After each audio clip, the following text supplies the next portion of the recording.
Hello guys, in today's video I'm going to show you how to disable notifications when on standby mode.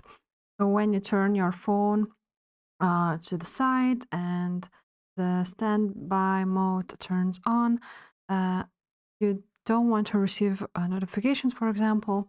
So to do this, all you have to do is go to your settings, scroll down until you see standby, and make sure that the standby is turned on. And when it's turned on, then you can see the notifications and show preview on tap only. So you can either turn off all notifications or you can turn it on, but you can hide the preview of a notification until you tap it.